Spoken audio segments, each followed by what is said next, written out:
Buenos días, bienvenidos a las entrevistas en Religión Digital. Hoy nos acompaña, iba a decir viejo, pero no es viejo, un antiguo amigo. Gracias. Mario Saban, ¿cómo estás? Muy bien, ¿tú cómo estás? Bueno, mejorando lo presente, aquí estamos. Bueno. Dispuestos a debatir, a pasar un buen rato contigo, como siempre.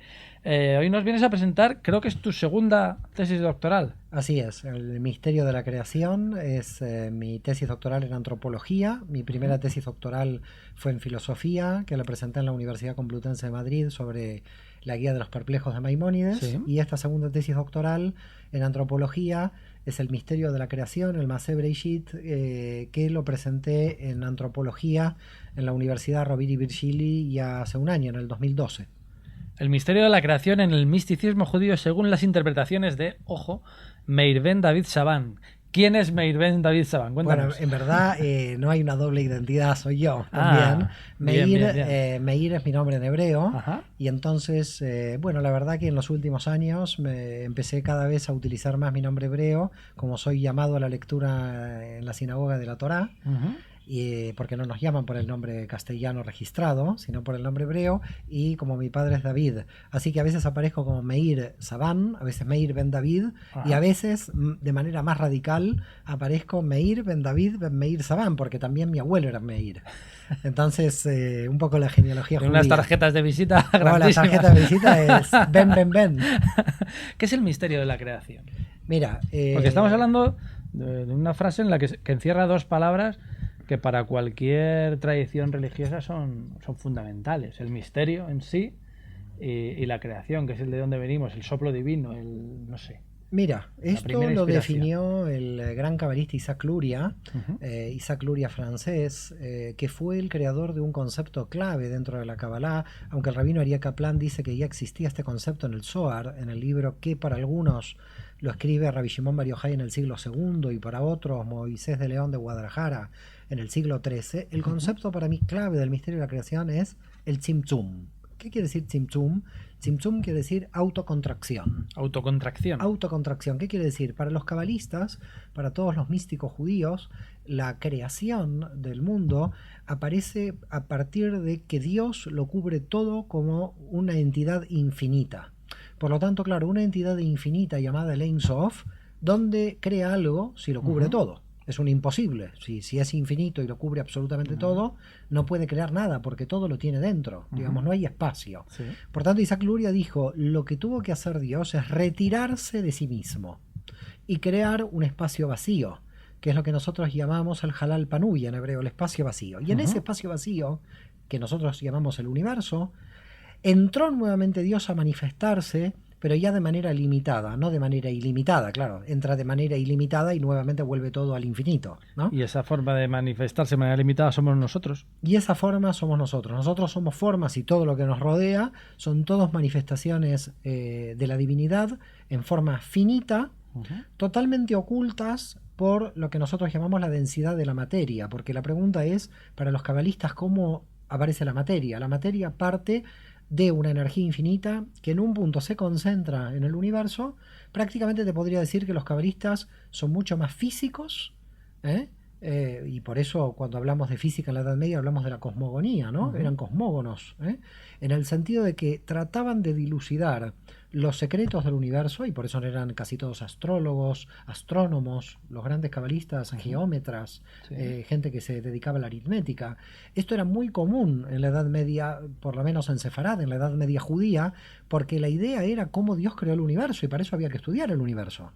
Y Luria en el siglo XVI llega a la conclusión, a partir de la retirada de Dios, del Ein Sof, el Ein Sof vuelve a ingresar en el vacío, y ese proceso de reingreso en el vacío, pero de manera limitada, es lo que nosotros llamamos ya la creación. A partir de un espacio vacío que recibe nuevamente a Dios. ¿Pero cómo lo recibe? Que eso casa con el Génesis. Ahí empieza el Génesis. Es decir, los cabalistas hacen un análisis muy interesante porque ellos tratan de pensar ¿qué hizo Dios antes del Génesis? Porque ya el Génesis fue una segunda etapa. Es una especie de teoría del Big Bang, intento de explicación. Así es un intento muy interesante que tiene mucha relación con las nuevas teorías científicas, de intento de explicación medieval de cómo el infinito pudo crear este espacio a partir de reingresar otra vez en el espacio, ¿no? Es decir, un espacio de donde para crear el espacio se tiene que retirar y a partir de este retiro tiene que reingresar. Ahora, claro, los cabalistas dijeron, nosotros, el infinito en esencia, no podemos saber lo que sucede ahí. ¿Qué nos queda a nosotros? Conocer todas las manifestaciones divinas en el nivel más alto que podamos tener, desde nuestra capacidad humana. Pero siempre dentro de la limitación. Dentro de las finitud. limitaciones de la finitud. Y entonces, a partir de la limitación de la finitud, ¿cuánto podemos avanzar? Y claro, los cabalistas llegan a una conclusión. Lo revelado por nosotros es nada comparado con el secreto, nada comparado con lo no revelado. A partir de aquí, a todos los cabalistas les cogió, a pesar de tanto estudio, una profunda humildad. Porque claro, visto el Ein Sof, visto el infinito y visto la imposibilidad de un conocimiento y que somos, la humildad les venía automática. Con lo cual ellos decían que de ninguna manera el hombre podía posicionarse en una situación de soberbia. Porque y además hay algún místico como Nachman de Bratslav en el siglo XVIII que dice, nadie puede decir yo, porque ¿quién es yo? Yo es Dios. Nosotros, ¿qué yo somos? Somos un yo temporal, nacemos, morimos y se acabó. Infinito ¿qué yo? Y una minúscula parte de esa. De esa infinitud. Con lo cual, muchos místicos judíos dicen, la verdad que decir yo en nosotros ya es un absurdo, ¿no? Los cabalistas, Mario, nunca han estado demasiado bien vistos, ¿no? A ver, lo que pasa es que lamentablemente, sobre todo en España y en algunos sitios de América Latina, yo creo que la Kabbalah, a partir de la expulsión de 1492, se asoció mucho con la magia y se asoció, cuando tú vas al público, al pueblo llano y hablas del tema de Kabbalah, que no entiende nada y el pueblo no entendemos nada y pensamos automáticamente en magia y en números y en... Sí, en cuestiones como esotéricas, extrañas y no, aquí la Kabbalah... O pensamos en Madonna, vamos. Sí, aquí, a ver, ¿por qué la gente? Yo pienso que la gente piensa esto por desconocimiento. La verdad es un desconocimiento brutal. Tenemos que partir de que en España hay un gran desconocimiento de lo que es el judaísmo. Entonces, imagínate, ya ni hablemos de la mística judía. Claro. Porque si hay gente que nunca vio un judío en su vida, no, realmente me ha pasado. Me ha pasado a mí, me ha pasado, por ejemplo, en Alcañiz, que una señora vino, me tocó y me dice, es el primer judío que yo toco. Con lo cual, claro, si ya en la mentalidad general hay una especie de mitología con relación a quién es judío, imagínate y hablar de la mística hebrea, digamos, imagínate hablar de la Kabbalah, ya aparece todavía, pero la verdad que si uno la puede explicar de modo bastante sencillo, sin tanta terminología hebrea que a la gente a veces la confunde, la Kabbalah puede ser un camino muy interesante de autoconocimiento personal, porque esta es como la primera parte, digamos, el Maseh Bereshit es lo que nosotros analizamos como la cosmogonía, el intento de análisis. Pero luego viene una parte fundamental, que es lo que se llama el Maseh Merkabah. El carro de fuego. Claro, yo lo estoy estudiando ahora. ¿Qué es el carro de fuego? Es, te podría responder de dos modos. Te podría responder de manera literal o te podría responder de qué los cabalistas hicieron con el Maseh Merkabah. Casi prefiero que me respondas qué piensas tú que es el carro de fuego. Claro, a ver, yo si me meto con el carro de fuego, la ortodoxia judía vendrá por mí, porque yo lo veo muy literal al carro de fuego. Entonces dirán que yo estoy predicando a los extraterrestres y a los ovnis. Si es muy literal el carro de fuego, a Ezequiel se lo llevó físicamente, ¿no? Esta es la realidad. ¿No es el Apocalipsis el carro de fuego? ¿No es En el Apocalipsis también hay carro de fuego, hay carro de fuego por todos lados. Sí. Con Moisés cuando sale el pueblo de Israel del desierto, ves la nube por adelante, la nube por atrás, bueno, ya más literal que esto no existe. Ahora, los cabalistas, ¿qué hicieron con la Merkabah? Que resulta para mí muy interesante a los fines de la desviación que hicieron del concepto de Merkabah, es que nosotros podemos ser una Merkabah para nosotros mismos. ¿Qué quiere decir? Los cabalistas dijeron, podemos crear a partir de un sistema, que yo ahora voy a explicar de qué sistema se trata, un autoconocimiento personal muy importante. Y cogieron, más que la Merkabah, cogieron el Etz Haim, como se dice en hebreo, el árbol de la vida.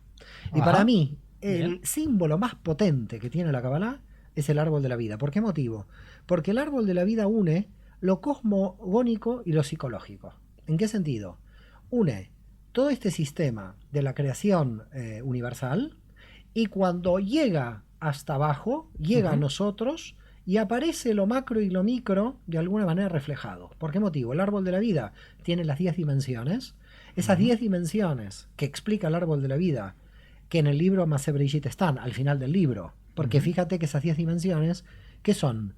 El reingreso del Ein Sof dentro del vacío en 10 etapas. A ver si queda claro. Pero cuando para que a mí me quede reingresa... claro, el misterio de la creación no es el estudio del comienzo y el carro de fuego el estudio del final. El carro de fuego no es el... Son dos misterios que están concatenados. Es decir, el misterio de la creación es el misterio de la revelación en este universo de la manifestación divina finita. Sí, Pum. punto. Pero esa revelación, en su proceso de revelación, tiene 10 etapas. Esas 10 etapas, que nosotros empieza desde Keter y llega hasta Malhut, empieza de la corona y termina en la materia, Sí. esas 10 etapas nosotros las llamamos en hebreo sefirot o dimensiones. Sí. Esas 10 etapas, que van desde el infinito hasta la más densa materia, conforman toda nuestra realidad.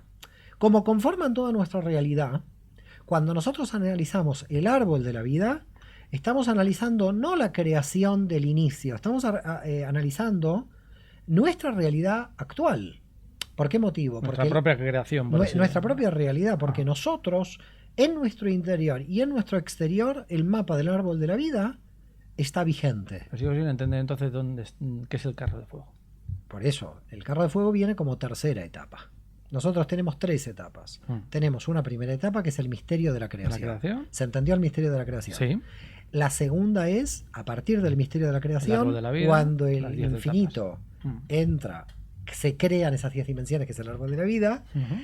pero en una de las dimensiones, que se llama Binah, Voy a intentar no perderme. en la tercera dimensión, Ajá. aparece el carro de fuego, que es ni más ni menos lo que nosotros llamamos el universo de las almas. Ahí ya se empieza a complicar, porque ya tengo que entrar a analizar el árbol de la vida, pero no quiero que el público enloquezca, digamos. Porque O sea, que el carro de fuego aparece dentro de las 10 dimensiones que es de aparece en la tercera. Ajá, dentro del árbol de la vida. Dentro de ese árbol de la vida, en la tercera etapa de revelación de secuencias ¿Y dimensionales. sabemos qué significa dentro de esa...? Sí, sabemos qué significa. Significa la unión entre nuestro universo físico y otros tipos de universo con información energética más sutil. Uf. Sí sabemos qué significa. Bien. Sí sabemos qué significa. El problema es explicarlo. Y para eso tenemos un libro. Y bueno, me he hecho este no. tocho. Sí, este sí, porque claro. te llega. Pero el problema Ajá. es tratar de explicarlo. Yo te lo intentaré simplificar de la mejor manera posible. Tienes el infinito. Tienes el infinito que ingresa. Primer ingreso, primera contracción, Keter. Sí. Después, la corona. Bien. segunda contracción, Jochma, la sabiduría. En la segunda contracción, por primera vez, el infinito, que es único en la primera de Keter, se divide en 10, en la sabiduría. En la tercera contracción, que es Binah, el entendimiento, ahí aparece el carro de fuego, porque el carro de fuego, el trono divino, es el generador de las almas. Nuestras almas nacen ahí. El generador del conocimiento, de las almas, de los conceptos, de la diferencia, de la diferenciación. Bien, y estos 3 primeras dimensiones, es decir, Keter, Jochma y Binah, estas 3 pertenecen a lo que nosotros llamamos la información sutil básica de la creación universal. A partir de con esa información nosotros como humanos vamos desarrollándonos. Y entonces, después de Dat, que es el conocimiento, ese conocimiento lo conocemos en 7 dimensiones inferiores. Y esas 7 dimensiones inferiores, que es Gesed, Geburah, Tiferet, Netzach, Hod, Yesod y Malhut, misericordia, fortaleza, belleza, victoria, gloria, fundamento y el reino. Esas son las 7 días de la semana. Y ahí entramos en el número 7. Y ahí entramos en nuestra realidad. Ajá. Entonces, para los cabalistas tenemos una doble realidad. Una realidad anterior a los 7 días del Génesis, sí, que son las realidades de información más sutil en la creación y la creación ya física de los 7 días. No. Espero, a ver, bien. minutos, no, pero una idea sí que... 10 minutos tratar de explicar Cábala, al pero menos bueno. ya... Bien. ¿Por qué los números son o parecen ser tan importantes en el estudio de la Cábala? Porque en verdad, cuando los cabalistas analizan cada palabra, tú fíjate que los intérpretes, los exégetas del judaísmo, sí, siempre trataron, cuando analizaron la Biblia, y nosotros decimos que somos el pueblo del libro, ¿no? ¿Qué quiere decir que el judío es el pueblo del libro? Que nosotros entendemos que Dios se ha revelado a través del libro. Así como muchos cristianos entienden que a través de la figura de Jesús Dios se ha revelado, nosotros no tenemos figura humana en la que se ha revelado Dios, nosotros tenemos letras en las que se ha revelado. Quiere decir que para nosotros la Torá es la encarnación de Dios. ¿Okay? Sí. A partir de aquí, cada vez que nosotros queremos buscar el sentido de una palabra en hebreo, nos vamos a la raíz. Las raíces del hebreo medieval y antiguo es de trilíteras, de 3 letras. Las raíces del hebreo de la época de Moisés, que es el 1300 a.C., Sí. es de bilítera porque era de 2 letras. Y Abraham Abulafia, el gran místico de Zaragoza de 1240 a 1292, dice que en verdad la simbología arquetípica, casi es un junguiano con lo que está diciendo, la simbología arquetípica real de la potencia energética es la letra en sí misma. Y para entender la letra en sí misma hay que decodificar la letra número. Y a partir de decodificar la letra número, la Torá, la Biblia hebrea, es un sistema matemático de decodificación numérica. ¿Pero es un sistema binario al final? ¿O? Es un sistema muy complejo, porque es un sistema que hace que el sentido de un grupo, digamos, de palabras se pueda entender a partir de una manipulación de letras. Por ejemplo, te voy a dar una idea para que se entienda lo que digo. El término fuego en hebreo tiene 2 letras. Quiere decir Esh. Esh es Aleph, Shin. Punto, son 2 letras. Eso es fuego en hebreo. Sí. Cuando decimos fuego en hebreo, Esh. Aleph, Shin. Si al fuego en hebreo, ese fuego, le agregamos una Yod de la primera letra del tetragrama, recordemos que el tetragramatón son las 4 letras del nombre divino, Sí. lo que habitualmente la gente dice Jehová y Jehová. Yahvé, Sí, pero sí, bueno, sí. está mal vocalizado, porque no hay que vocalizarlo. Sí.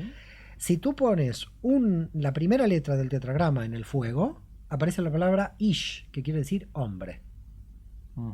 Y si tú pones la segunda letra del tetragrama, que es la Hei, en fuego, aparece Isha, que es mujer.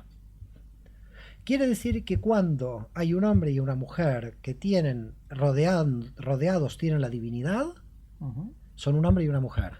Pero cuando un hombre y una mujer no están rodeados de divinidad, solamente queda fuego. Muy interesante. Muy, muy, muy interesante. ¿Se entendió el sistema? Perfectamente. El sistema no tiene que ver con una lógica numérica. El sistema tiene que ver con una lógica semántica, una lógica de sentido, donde las letras se manipulan. Por ejemplo, la misma palabra para decir en hebreo útero quiere decir tumba. ¿Por qué motivo? Porque cuando algo nace, indefectiblemente va a la tumba, va a la muerte.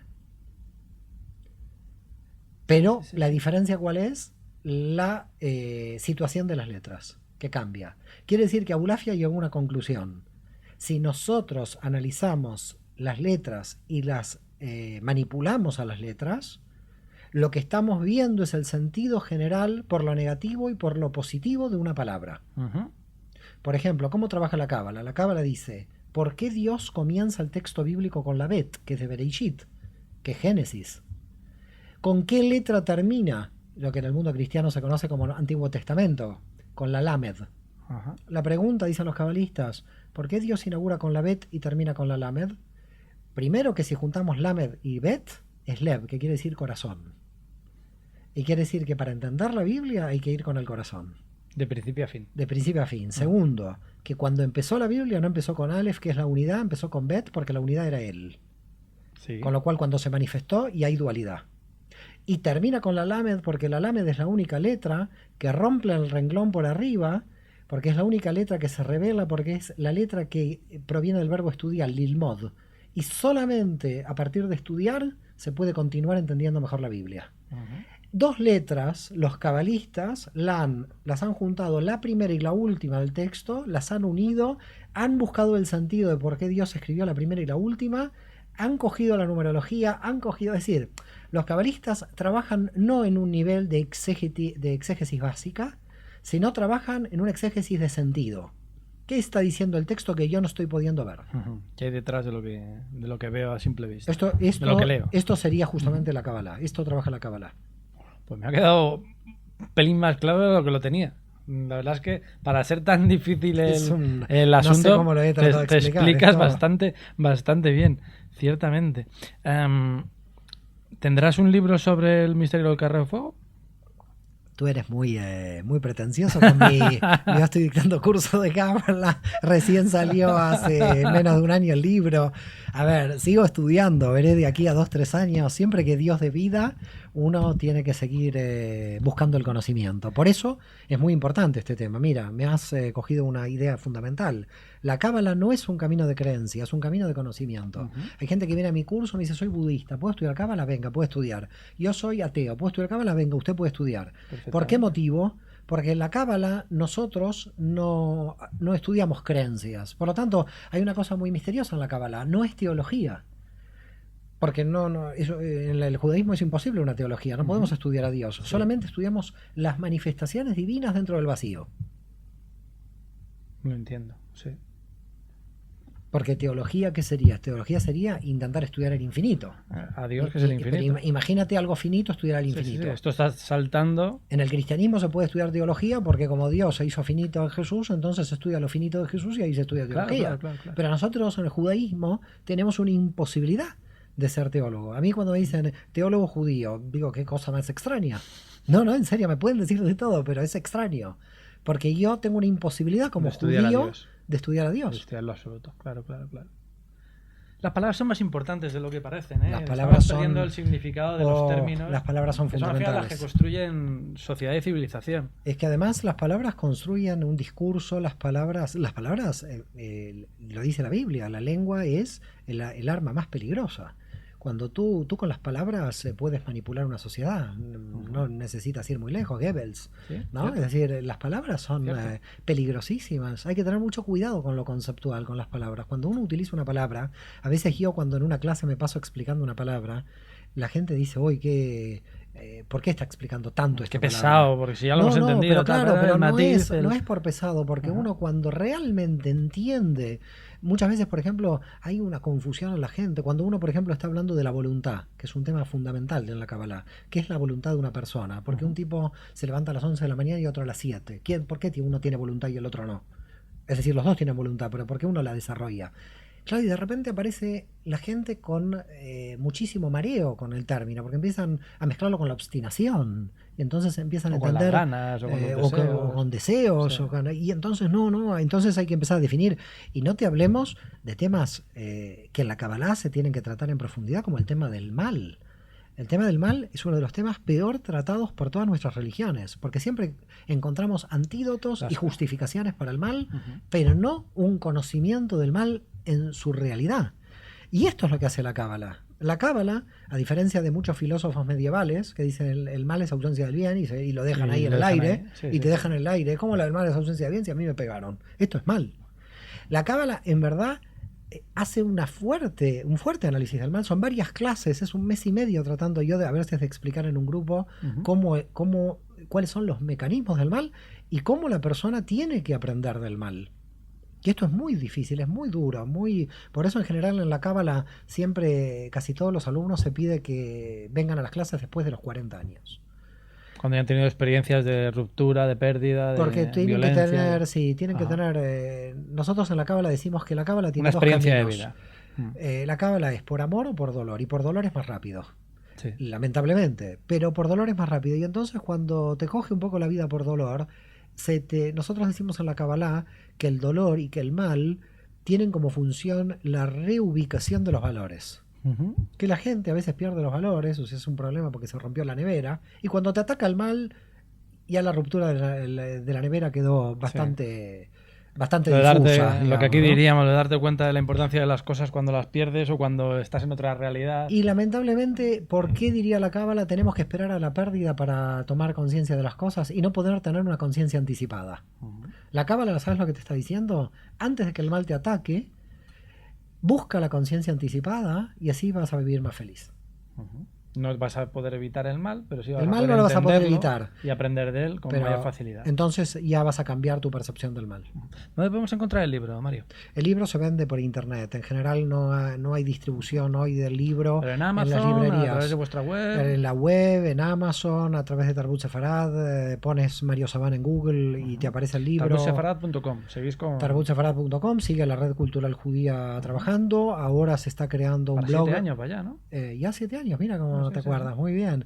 Y ahora del libro en especial se ha creado un blog especial sobre el libro con críticas de profesores y lectores de la obra que han realizado, bueno, yo creo que críticas muy interesantes a la obra que se puede leer en la web. Pues a través de Talmud Sefarad colocaremos la ruta URL para aquí en un logotipo. Muchas gracias. Muchísimas gracias, siempre es un placer. No, Siempre nos quedamos con ganas. Igualmente. Tenemos Y además explicar estos temas, un poco imposibles. E intentar entenderlos desde fuera.